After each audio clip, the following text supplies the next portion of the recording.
Alright,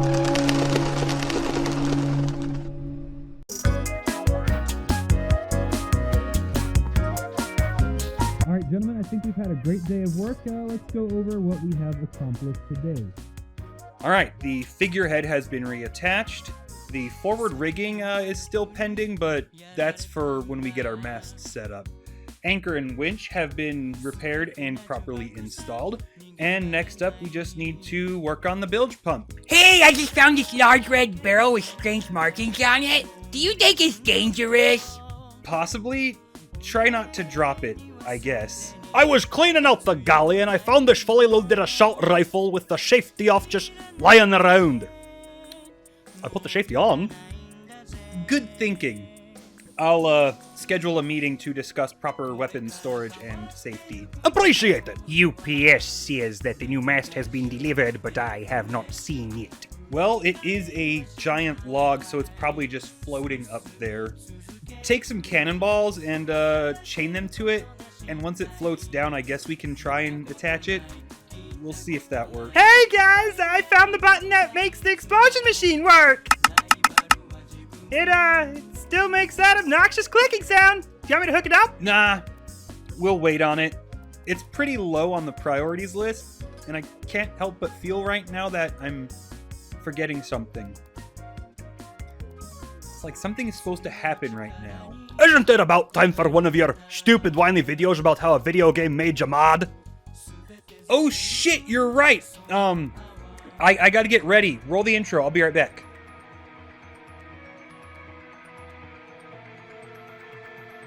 Now go ahead. Roll the intro. We'll be good here.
Developed by the Polish Bite Barrel and published by Fulcrum, Forgive Me Father released on April 7th in the year of our darkest timeline of 2022. I think it was early access first, but I'm not sure and I missed its release. And fuck it, I'm going to front load the video and just outright say, I didn't enjoy my time with the game. It spends a lot of time chasing its own tail as far as creating unnecessary problems and offering the player solutions to those problems, instead of giving the players a reason to give a shit. It's bland, boring, features constant poor design decisions, and I can really only compliment 3 things. The art style, which is heavily reminiscent of Mike Mignola's Marky Moo Manana's work, for one. It's Hellboy, BPRD, we've been here forever. For second, the cutscenes are made of that papercraft theater that we saw in Alice Madness Returns, just with a little bit less production value. The third thing I like being the fact that the knife allows you to cut off the blouses of zombie women, which is in fact what got me banned from Rhode Island by the Admiral of the United Seas of America.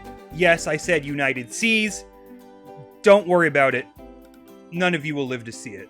If there's one word I can use to describe the game, it's nonsensical. If you put a gun to my head and demanded I came up with a second, I'd just tell you to give me the bullet and be done with it. But I'm pretty sure you could bribe me into saying illiterate. The phrase, take care of the pennies and the pounds will take care of themselves, while not entirely accurate, is a very important philosophy to work by. You can tell a lot about a game by the small things that stick out like a sore thumb, and there's an itty-bitty moment in this game that perfectly exemplifies how the game makes me feel. You uncover some military commendation for service in World War I, and this game that takes place in the 1920s refers to it as World War I. Germany, Australia, and all them bankers didn't plunge the entire world into chaos with plans for a trilogy. It was the Great War. The war to end all wars. But it wasn't World War fucking Infinity War. This is where the question of literacy comes in. I personally don't know if the side-loaded SMG was available pre-Funny Mustache Guy's rise to prominence, but I do know people weren't lined up at the recruiters to play a part in the sequel to millions of people choking to death on trench foot. Do you actually care about the setting, or is H.P. Lovecraft's most popular work just window dressing? It's fine, story isn't as important the more retro you get, and the cutscenes are a fantastic way to deliver the mid-chapter text crawls, but between multiple Dark Souls references which have fuck all to do with shooters and sneaking Trogdor into your game, I have to wonder if it was just a joke or incompetence, and then the journalist starts talking. Fallen aces? Dormants? Who are they? Where the hell am I? I had to get poisoned. In this kind of place, it's quite easy. And I have to assume the latter. Why were you talking like that? Did I have a fucking stroke there for a second? And I get it. Polish. English is 999 bajillion% most likely not their first language, but it's small shit that matters, because the small shit builds the big shit, and the game spends a hell of a lot of time on references and jokes, and really not a whole lot of time on small shit to make sure the big shit doesn't implode. Which brings me to the most basic facet of the retro FPS, the shooty bang bang. It is impressively difficult to fuck up the core mechanics of a boomer shooter, especially when you're choosing to not do much more than Doom did, but Bite Barrel decided that the basics needed to be overly complicated to the point of just making the player feel like they're fighting against the game to kill something. Accuracy is a weapon property of just about every shooter, and they tried to expand on it here. In OG Doom, the pistol had an interesting property. If you hold the fire button, it keeps firing. However, it gains shot spread. It's small, you may not even notice it if you're not testing it or spending 80 bajillion hours playing these games, but it is there. However, if you press the fire button for each shot, there is no shot deviation. Forgive Me Father took that idea and decided to just make it so your targeting reticle is useless a quarter of the time. Let's talk about Halo for a second. Halo had precision weapons, but its bread and butter gun had a massive reticle and aim assist because it was developed at a time when console shooters were still being fine-tuned. If you fire the battle rifle and an enemy is outside of the massive reticle, but within a certain distance, your shots will still hit. But this ain't no fucking 2002, and this isn't aim assist. Weapon accuracy becomes a massive problem in that you will routinely notice shots veering wildly outside of the reticle, especially when it comes to the secret limited ammo machine gun. Shotguns have a large reticle in games, but it's pretty common that at a distance spread can go beyond the reticle, as they're not a ranged weapon. They're less effective, if at all. In games with a crosshair, it generally denotes the area that the bullet can go. Dead center on target's head, but part of it is over the torso means deviation can cause the round to go into the torso. That's fine, that's how this shit has worked for at least 2 goddamn decades. But multiple times throughout the game you will clearly see shots, especially from the secret gun, firing wildly outside of the reticle, missing on purpose. Then you add in the skill tree and the knowledge that several upgrades reduce weapon accuracy, and we start to have some massive fucking problems. Speaking of gunplay and upgrades, the game doesn't give the player crowd control explosives throughout the entire first chapter. It wasn't until like some 2 hours in that I finally got the rocket launcher. However, the skill tree allows the player to upgrade and modify weapons, and the side-loading SMG can be changed into a grenade launcher. This gives the player an explosive weapon early, but just as quickly as it's a good thing, there comes 10 goddamn reasons why it exists solely to dick the player around and act as a solution for poor development decisions. The grenade launcher explodes on contact with an enemy. It will, however, bounce around for a long time if it hits the ground first. And by long time, I mean like 5 full seconds after touching the ground the first time, it will just constantly bounce and roll around, meaning that you have to be accurate with it. And then it gets better, because the second level upgrade reduces the blast radius. No damage increase, no shortened bounce timer, just a smaller blast radius. So an explosive weapon, which you use for damage across multiple targets, requires heavy accuracy, treats making it less effective as an upgrade. I seem to recall a fat, ugly, stupid, drunken lecher pointing out how a certain game by a certain studio about a certain set of horsemen treated lowering the crit chance as the only change as an upgrade. When you are producing the same bugs as Darksiders 2, but doing so intentionally and calling it a feature, you need to stop what you are fucking doing and get some outside perspective. So now you have a grenade launcher, which sucks, which means you sacrifice an automatic weapon, and then you get the rocket launcher, which uses the same ammo pool, and one of which of those weapons is fucking worthless by design, meaning the devs led the player down the worthless route. This is where we come to what I call the chasing your own tail development. Because you can respec your character, but not at certain points and not really whenever you want. You unlock respec points at certain milestones throughout the game's story. So you've made the trash tier grenade launcher, you get a rocket launcher, hate your life and this game, and the developers so graciously give you a special expendable point to respec your skill tree. A solution to a problem they caused. Then comes the harpoon gun. It's a precision weapon with massive damage. Its upgrade tree lets you fire 2 harpoons that deal less damage. Precision weapon. Massive damage.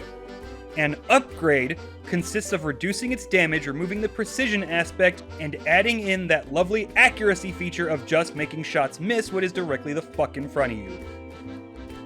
And they call that an upgrade. But it's okay if you fall for it because they gave you a respec point. Hey, devs! What the fuck are you doing? Could you answer that for me? The skill tree is an interesting concept, but it exemplifies the chasing your own tail development struggle. All weapons can be upgraded, most with 2 paths, as well as a series of skills each character gets access to. The priest gains temporary invulnerability, frees enemies, heal self, and infinite ammo.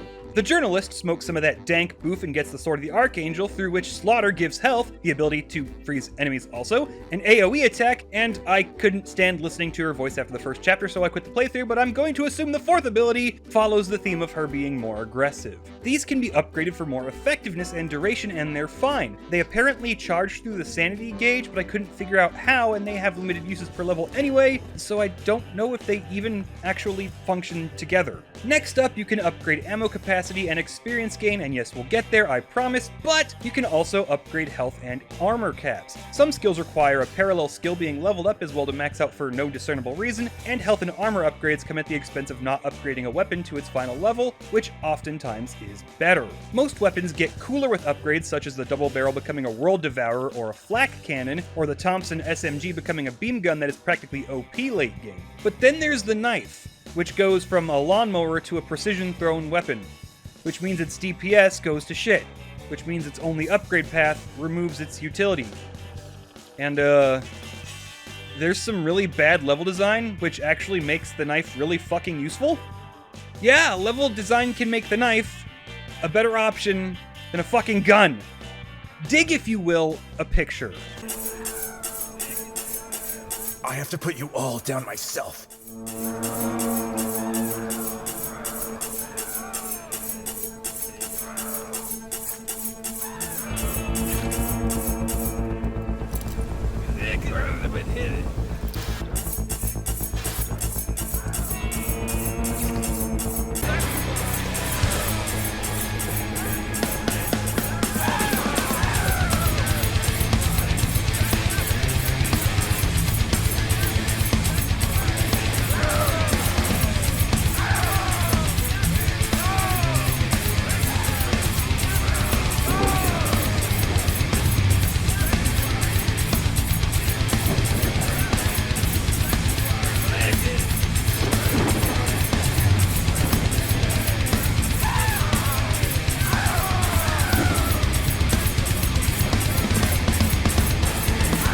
I can't tell if that level is supposed to be thematic or a fucking joke.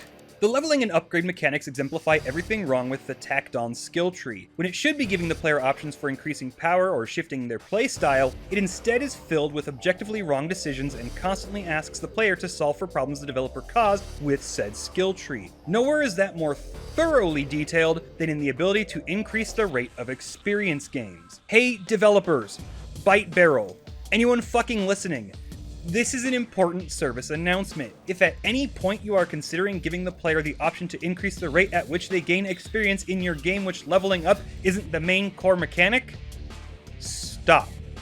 just increase the rate at which they gain experience overall. This isn't Vampire Survivors. The objective isn't to see how broken you can become. There is a definite endpoint and cap to the player's power. There is no reason to make me waste points increasing the rate at which I gain XP. If you put your first 3 points into XP gain, you will finish the second level with it maxed out and never worry about it for the rest of the game. It is an objectively correct expenditure of the resource, which means that you could have put something better in its place and just increased the rate at which I level up. Look, the game isn't complicated. Enemies function with as much depth and intelligence as OG Doom, but it's not worse in that regard. The only change is that some enemies want to run back and forth while shooting at you, instead of just walking toward you and shooting. Boss fights, however, are actually really fucking good. They go in decent directions and expect the player to learn their specific style of safety dance while juggling a minor mechanic that, while minor, will chew through the player's health if you ignore it for more than 3 seconds at a time. They're sadly the highlight of the gameplay. Worse still, they decided to add platforming.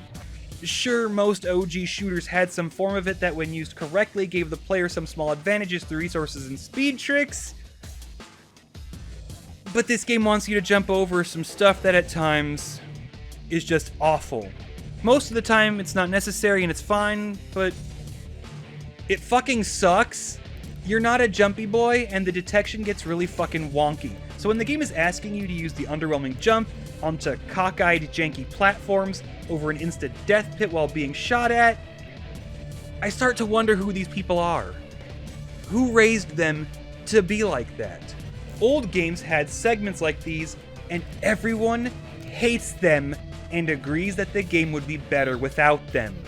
And all that is to make the painful transition into the fact that the level design just kind of fucking sucks. Key hunting oftentimes is just in a straight line, requiring no backtracking, and in at least one instance involved me not even using one of the keys in completing the level, despite key 1 leading to key 2.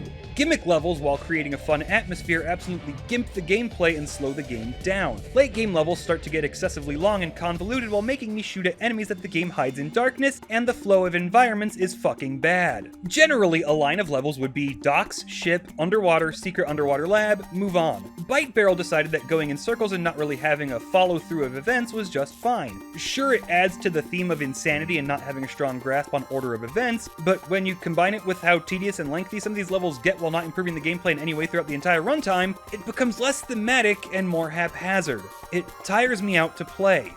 You know what else tires me out? Remember that theming, those Lovecraft stylings all throughout?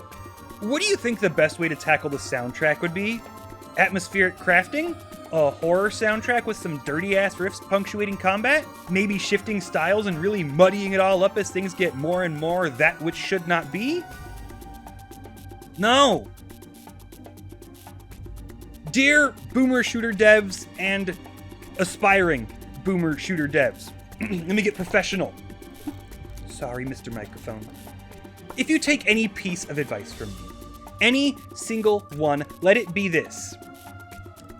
I am sick and fucking tired of you motherfuckers filling your horror slaughter FPSs with generic, clean metal. I had several moments in this game where I was confused because I could have sworn it was playing a track from Nightmare Reaper. This shit is indistinguishable from Holschult's metal tracks, and his metal tracks are uninspired. Bland!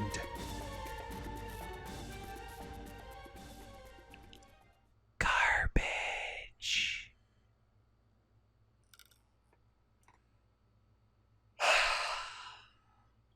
Clean epic metal belongs in action fantasy, where musical themes can punctuate visual styles. Amon Amarth, Sabaton, and fucking Manowar don't belong in your stylized horror games. Is Sabaton clean? I don't know. I don't listen to metal about tanks. Do they have clean riffs?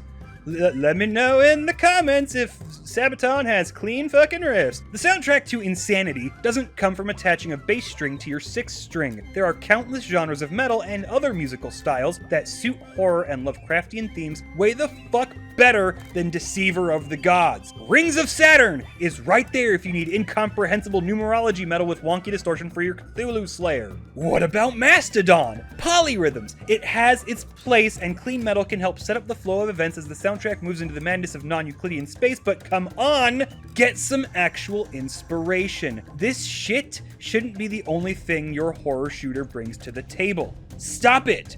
Just fucking stop it! There is nothing that is turning me off from supporting your games in the future more than taking your art style, atmosphere, themes, and story and just saying fuck all of that and going with the most generic clean shit since Taylor Swift. Your gameplay is not complicated. Your story is also not. 90% of the mechanics just present problems the player then has to solve for. The least you could offer me is an OST that I can't get from 90% of cash grab shovelware. You're independent developers, and I understand you have some answers you have to give to publishers, but I expect you to do better than AAA studios setting their games that expect me to take their examination of the horrors of war crime seriously to fucking Eminem. For as much shit as Prince of Persia Warrior Within got for its grungy edgelordery, you know what nobody complains about? The soundtrack. Sure, they make jokes about the use of Godsmack, but that's because it was a licensed song. Halo 2 had Incubus and Breaking Benjamin, but they were tracks specifically made for the game. Prince of Persia just bought the rights to a track and played it. It was silly. It fit, it worked, I enjoy it, but it was silly. If you change Warrior Within's soundtrack, you completely break the atmosphere and thematic crafting. You neuter its vibe. It's gone. Done. Same with Katamari Damacy and Quake and Alice and Halo and Super Mario and Mega Man and Elderborn. You are killing your game when you mismatch the soundtrack. Look at Bloodborne, Victorian horror, opera. It's part of your game's identity, and you need to treat it as such. Don't let the sound of your game intentionally be indistinguishable from your contemporaries. We aren't goth kids sitting on a stoop. You are actively seeking my attention and money. You have to give me more than Hulshult's Wasted Potential, the album, Volume 4. Finally, and I promise finally, is the sanity mechanic. I couldn't find anywhere else to tackle it specifically, so it's getting crammed in here. As you kill things, your sanity meter goes up. As it does so, you deal extra damage, you take reduced damage, and your screen goes black and white. I think the game was trying to tell me that it also boosts your abilities somehow, but if it does, I didn't notice. That's it. Nothing else changes. They don't play with the concept at all, and it's just their way of encouraging the player to stay in combat, as pressing the attack actually makes you stronger, but it depletes entirely after about 6 seconds of not killing. The end.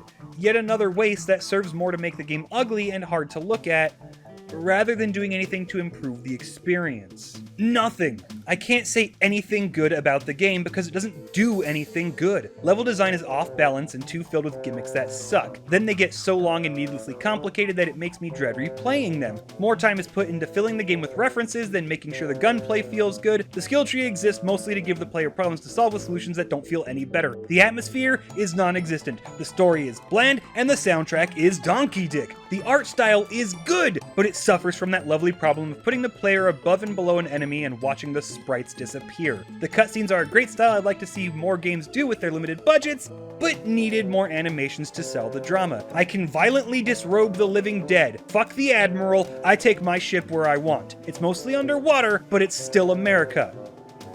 But does that little facet of the game really improve the experience? The best I can say about the game, it works in comic book form, and LOL, sexual violence. You tell me if you think that I would tell you it's worth $20. One summer never ends. One summer never begins. It keeps me standing still. It takes all of my will, but then suddenly, that summer.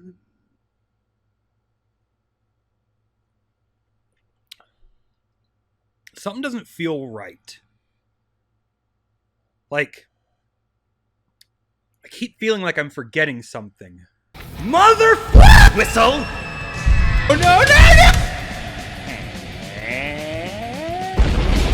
Oh, right! Food.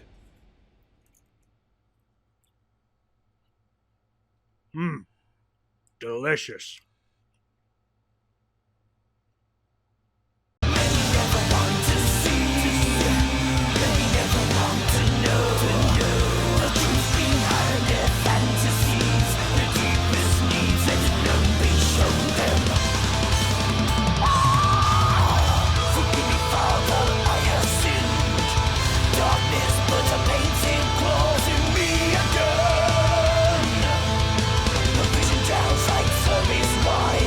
Yes, Lobster was here too, but nobody seems to give a fuck about stupid fucking Lobster.